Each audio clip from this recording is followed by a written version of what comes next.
আপনি জানেন আয়না ঘর কি?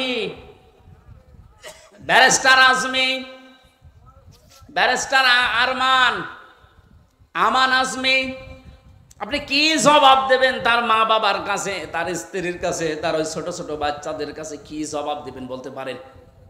পারবেন না। এরপরও আপনি মাইকে, এরপরও লাইভ করছেন যে আমার কি অপরাধ, আমি দেশ ত্যাগ করলাম, আমি তো এখনো খুঁজে পাই না। খুঁজে পাচ্ছেন না। কোন দোষ যদি আপনার নাও থাকে, সবচাইতে বড় দোষ এই আপনি আয়না ঘর বানিয়েছেন। এটার চাইতে মারাত্মক পৃথিবীতে কোনো জুলুম আছে বলে আমি জানি না। একটা জীবিত মানুষকে এদিকে 1.5 হাত, এদিকে 1.5 হাত, ওর মাঝখানে পায়খানা। আমি যেখানে থাকতাম এর মাথার কাছে পায়খানা, এতটুকু জায়গায় 24 ঘন্টা। আর খাবার যা দেয় মনে হচ্ছে 2-3 দিন আগের খাবার, পচা খাবার। খেলে খান, তাও এক বাটির ভেতরে 4-5টা তরকারি দিয়ে দেয়, আবার ডাল দিয়ে দেয়, খাই খান, না খান না খান, আপনি মরিয়ে যান, ওদের কোনো অসুবিধা নেই। কারণ কেউ জানে না তো পৃথিবী তো আছে কিনা। এমন জায়গায় এমন ভয়ঙ্কর, এমনিতেই মানুষ হার্ট ফেল করে মরে যাবে। এই জন্য যারা টপ টু বটন জড়িত এই জুলুমের সাথে, ওদের কোনো শাস্তি দেওয়ার দরকার নেই। শুধু এই ঘরের ভেতরে 10 দিন একটু আটকিয়ে রাখেন, এমনি মরে যাবে। আমাদের তাও সেনাই তো কোরআন ছিল, আমি কোরআন পড়তে পারতাম, ও শয়তানদের তো কোরআন, ও এমনি টেনশনে মরে যাবে। এখনো টের পাচ্ছেন না যে আমি কি করেছি, এত আমার উপর জনগণ এত খেপলো, আপনি টের পাচ্ছেন না। জালেমরা জাহান্নামে যাবে, তার 1 নাম্বার কারণ এরা আল্লাহর মামলার আসামি। এটা আমি বানালাম।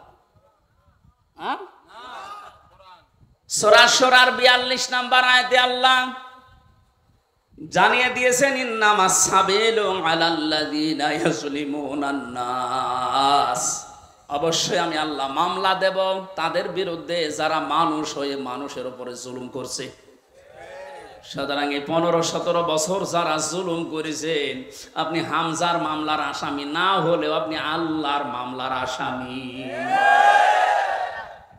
সাধারণ মানুষ মামলা দিয়েছে দরবেশ বাবার নামে, আনিসুল হকের নামে সাধারণ মানুষ মামলা দিয়েছে, এক গরিব মানুষ। তারপরেও ওই বাংলাদেশে হাজার হাজার লক্ষ উকিল থাকার পরেও এই লোকটার পক্ষে কোনো উকিল এখনো দাঁড়ায়নি। আর আপনি তো সাধারণ মানুষের মামলার আসামি না, আপনি সরাসরি আল্লাহর মামলার আসামি।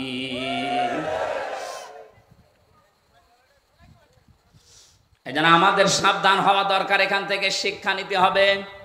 আমরা যেন আবার আল্লাহর মামলার আসামি হয়ে না যাই। এদের জন্য হেদায়েত কামনা করলেও হেদায়েত হবে না, কারণ কোরআন নিষেধ করেছে, আল্লাহু লা ইয়াহদিল কওমাজ জালিমিন। ইয়াহদি এটা মোজারে, বর্তমান ভবিষ্যৎ, প্রেজেন্ট ফিউচার। জালেমদেরকে আল্লাহ হেদায়েত দিচ্ছে না, দেবেও না। এখন যদি আল্লাহ জালেমদের হেদায়েত দেয়, তাহলে কোরআন শরীফ মিথ্যা হয়ে যাবে না? এজন্য তোর কপাল খারাপ, এর সাথে যারা জড়িত ছিল তাদেরও কপাল খারাপ।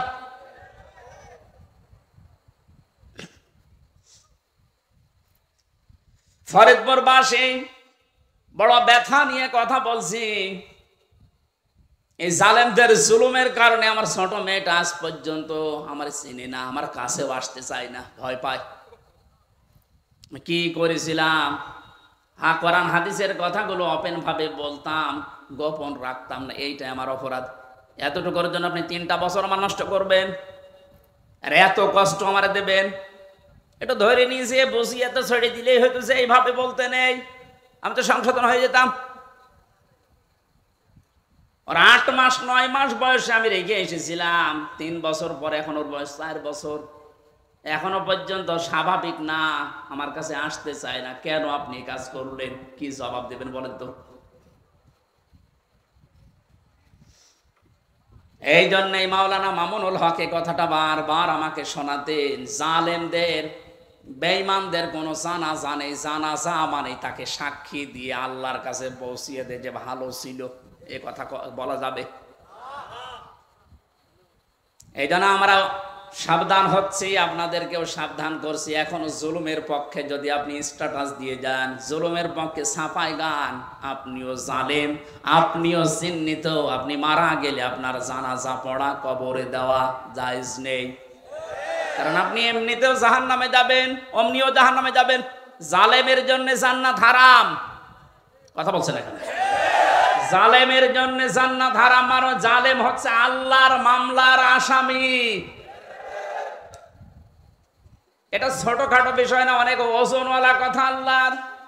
আমরা অনেকেই মনে করি আল্লাহ কি দেখে না, ব্যারিস্টার আর মানে এই কষ্ট কি আল্লাহ দেখে নাই? হাওয়ালা তাহসাবান্নাল্লাহা গাফিলান আম্মা ইয়ামালুজ যালিমুন ইন্নামা ইউআখিরুহুম লিয়াউমিন তাশখাসু ফীহিল আবসার।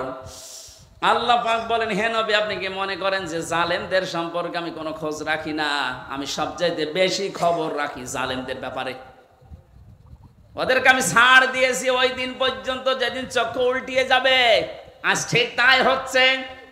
জালেমদের সাথে দেশের মানুষেরা এমন আচরণ করেছে, অনেকেই চোখ উল্টিয়ে আটকে উঠছে। হইল কি? বিশেষ করে ঝিনাইদহ কিরণ চেয়ারম্যান, ওরে পিটিয়ে মেরে জালেমকে গাছের সাথে না ওই পিলারের সাথে টাঙিয়ে মরার পরও পিটিয়েছে। দুনিয়া আটকে উঠেছে যে হচ্ছে কি? আবু সাইদকে যে লোকটা সজ্ঞানে স্বেচ্ছায় গুলি করে হত্যা করেছিল, তার এই জনগণ পিটিয়ে ন্যাংটা করে টাঙিয়ে রেখেছে, তাও উল্টো করে। ইন্নামা ইউআখিরুহুম লিয়াউমিন তাশখাসু ফীহিল আবসার। আমার তো মনে হচ্ছে কোরআনের এই আয়াত এখন খাপের খাপ, মমতাজের বাপ সব মিলে যাচ্ছে। জালেমদেরকে আমি আর একটা স্মরণ করাচ্ছি। এখনো যারা জালেমদের পক্ষে কথা বলেন, যা জালেমদের পক্ষে যারা আছেন, তারা সাবধান হন। কোন জালেম যদি টার্গেট নাই কোন জায়গায় পৌঁছাতে, আমার আল্লাহ বলেন ওকে আমি ছাড় দিতে দিতে এমন জায়গায় পৌঁছাই, ওই সফলতা পাওয়ার আগেই ওর তার আমি কেটে দেই।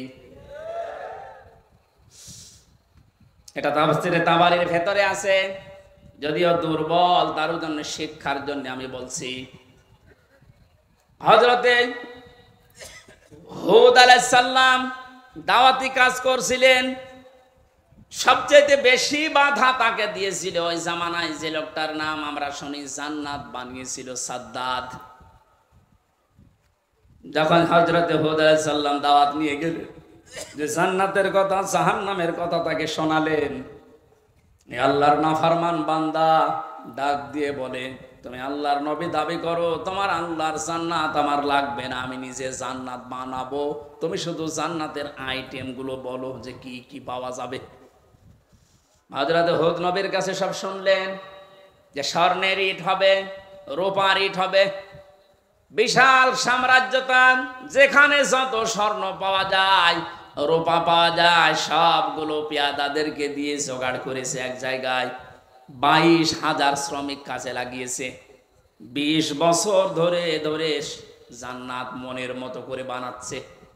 হযরত হুদ আলাইহিস সালাম যা যা বলেছিলেন একেবারে ওইভাবে হুবহু বানানোর চেষ্টায় আছে।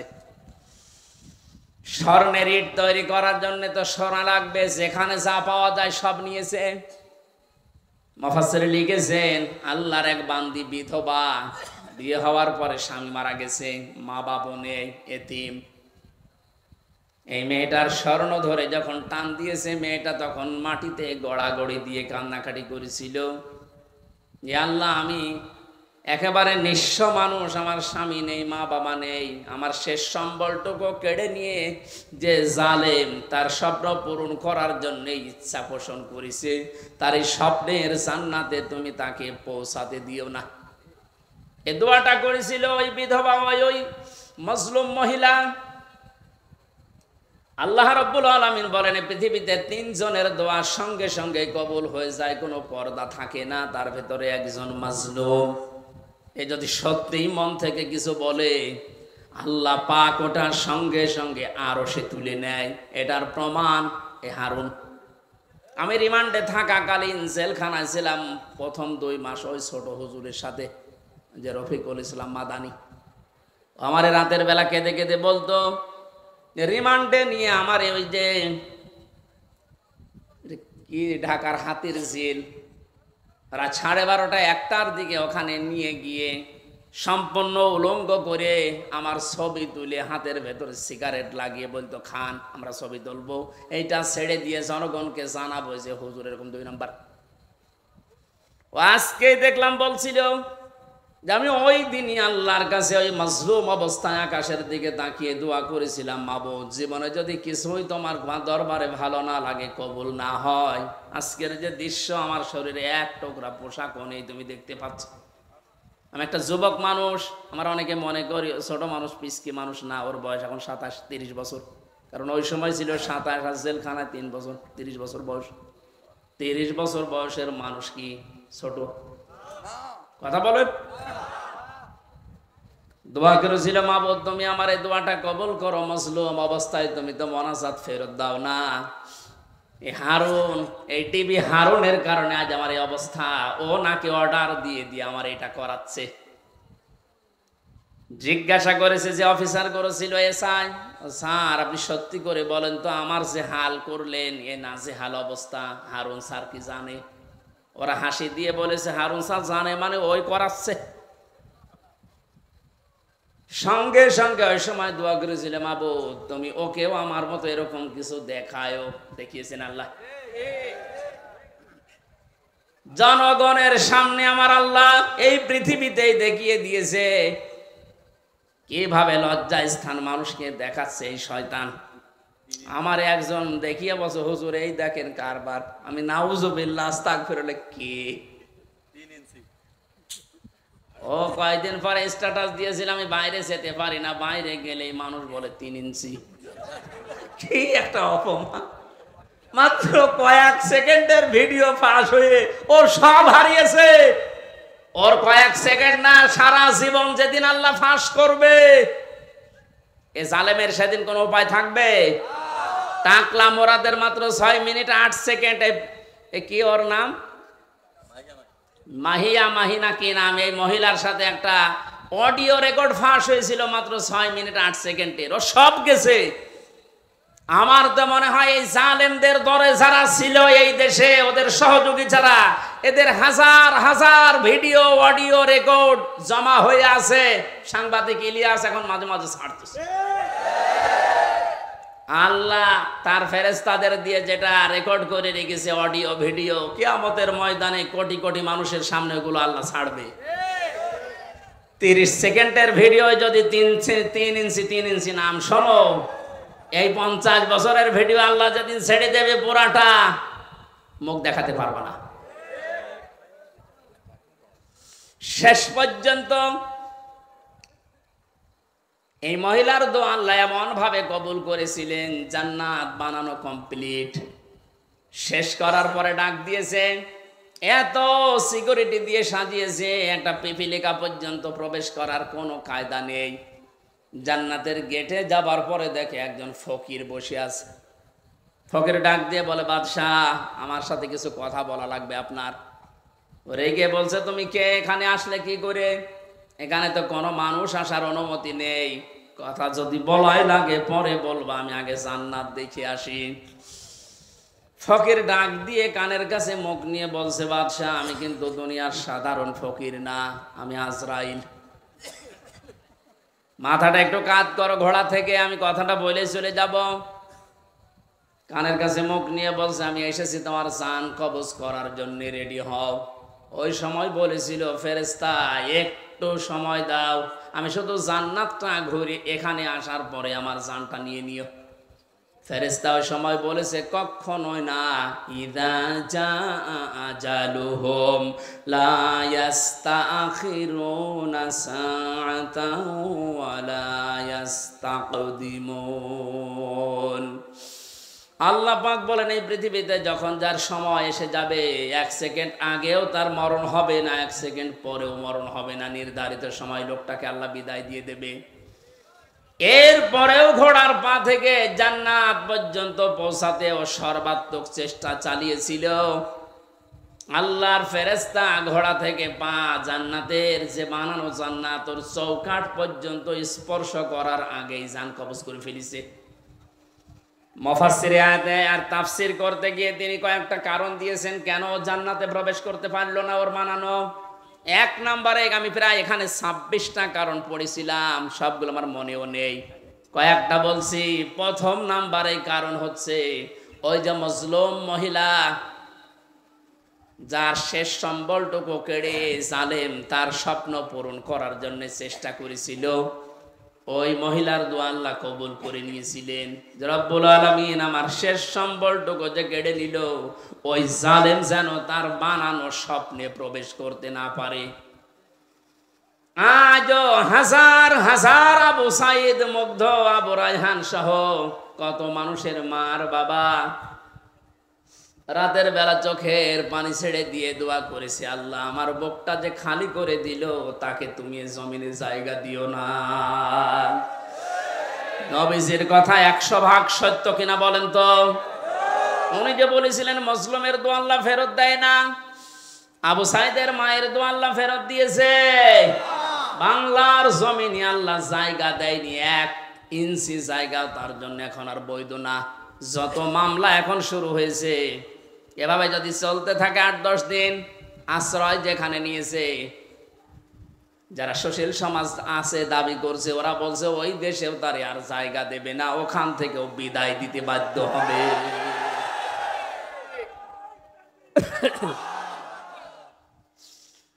আমার ফরিদপুরবাসী জালেমদের জন্য সব জায়গা আল্লাহ অবৈধ ঘোষণা দিয়েছেন, জালেমদের কোনো জায়গা পৃথিবীতে নেই। কারণ সবচাইতে বেশি আল্লাহ খেয়াল করেন জালেমের জুলুমের দিকে।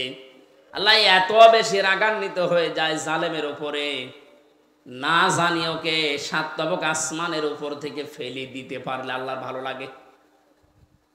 এই জন্য আমরা সাবধান হব, কোনো জালেমের জানাজা কবরে দেওয়া এটা মেকি, এটা ভুয়া হবে। ওদের জন্য জানাজাও জায়েজ নেই, কবরে দেওয়াও জায়েজ নেই। আল্লাহ আমাদেরকে উল্টাপাল্টা কথা যারা বলি, ধারণা করি অনেক আলেম পর্যন্ত এখন বিভিন্ন জায়গা থেকে টাকা খেয়ে কথা বলছে আবু সাইদ মুগ্ধ এরা শহীদ হয়নি, অথচ শহীদদের ব্যাপারে কথা বলা, মুখে অন্তরে ধারণা করাও নিষেধ। এ ঘোষণা কার? আপনারা বানানো মনে হচ্ছে? সূরা বাকারা, সূরা আলে ইমরানের আয়াত দিয়ে আমি দলিল দিয়েছি, মুখ দিয়েও বলবেন না কোনোদিন, অন্তরে ধারণাও করবেন না, কারণ এদের মর্যাদা এত বেশি আল্লাহর দরবারে, যাকে থেকে আল্লাহ শাহাদতের মরণ দেয় না। কত মানুষ চেষ্টা চালাচ্ছে তারপরও মরতে পারে না। ওয়ালিয়ালামাল্লাহুল্লাযীনা আমানু ওয়া ইয়াত্তাখিযা মিনকুম শুহাদা আল্লাহু লা ইউহিব্বুজ জালিমিন। সূরা আলে ইমরানের 140 নম্বর আয়াতের শেষের দিকে আছে, আল্লাহ রাব্বুল আলামিন বলেন, আমি যার জীবন যৌবন পছন্দ করি, ভালোবাসি, এই মানুষকে আমি আল্লাহ শাহাদতের মরণ দিয়ে ধন্য করি। জোরে বলেন সুবহানাল্লাহ। শহীদ আবু সাইদ সাধারণ মনে হচ্ছে না, ওই ইসলামী আন্দোলনের একজন কর্মী ছিল। তাই একনিষ্ঠ কর্মী ছিল। এখন খোঁজ খবর নিয়ে যেটা দেখা যাচ্ছে, তার মানে জীবনে এমন এমন কাজে আঞ্জাম দিয়েছে, রাতের বেলা তার তাহাজ্জুদের নামাজ, চোখের পানি আল্লাহর দরবারে মনে হয় মঞ্জুর হয়েছে। সাধারণভাবে মরণ দেয়নি, আল্লাহ শাহাদতের মরণ জালেমের সামনে আল্লাহ দিয়েছেন। আয়াতের শেষের কথা ছিল আল্লাহু লা ইউহিব্বুজ জালিমিন, আল্লাহ জালেমদেরকে ভালোবাসছেন না, বাসবেনও না। জোরে বলেন নাউজুবিল্লাহ। এজন্য আহ্বান জানাচ্ছি, হাতে পায়ে ধরে বলছি, এখনো যারা জালেমদের পক্ষে আছেন, সাফাই গান, নিজের পায়ে নিজে কোড়াল মারবেন না, ফিরে আসেন। জালেমদের কোনো জায়গা কিয়ামত পর্যন্ত এ জমিনে আর হবে না। আল্লাহ আমাদেরকে জালেমদের বিষয়গুলো বোঝার তৌফিক দিন। দরুদ পড়ছি নবীজির উপরে সাল্লাল্লাহু আলাইহি ওয়াসাল্লাম।